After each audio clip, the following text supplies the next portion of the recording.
દિવ્યાંગોને સાધન સહાય સાથે જ તેમની પ્રતિભાને મંચ આપીને વિશ્વ દિવ્યાંગ દિવસની ઉજવણી કરાઈ। રાજકોટમાં દિવ્યાંગો મનોદિવ્યાંગોને સહાય પ્રોત્સાહન આપવા સાથે તેમની પ્રતિભાને ઉજાગર કરતા વિશેષ કાર્યક્રમ સાથે વિશ્વ દિવ્યાંગ દિવસ મનાવાયો હતો, જેમાં દિવ્યાંગોને સાધન સહાયનું વિતરણ કરવામાં આવ્યું હતું। આ તકે દિવ્યાંગો તથા મનોદિવ્યાંગ બાળકોએ સાંસ્કૃતિક કાર્યક્રમો રજૂ કરીને લોકોને આશ્ચર્યમાં મૂક્યા હતા।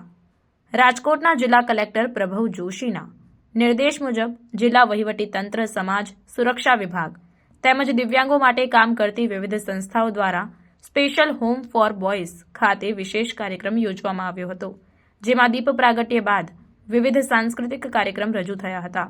સૌપ્રથમ સ્નેહ નિર્જર સંસ્થાની મનોદિવ્યાંગ બહેનોએ સુંદર સંકલન સાથે સંગીતના તાલે ગણેશ વંદના રજૂ કરી લોકોને દંગ કર્યા હતા।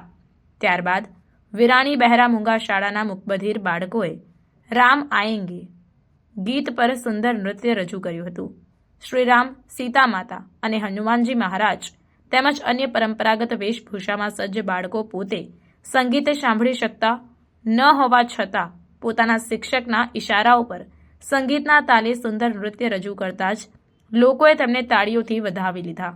બાદમાં વીડી પારેખ અંધ મહિલા ગૃહની પ્રજ્ઞાચક્ષુ બાળકીઓએ હસતા રમતા ગીત પર નૃત્ય પછી એક રંગ ચિલ્ડ્રન ડેવલપમેન્ટ સંસ્થાની મનોદિવ્યાંગ બાળકી તેમજ મનોદિવ્યાંગ બહેનોના ગ્રુપની બહેન દ્વારા સાંસ્કૃતિક નૃત્ય રજૂ કરવામાં આવ્યું હતું।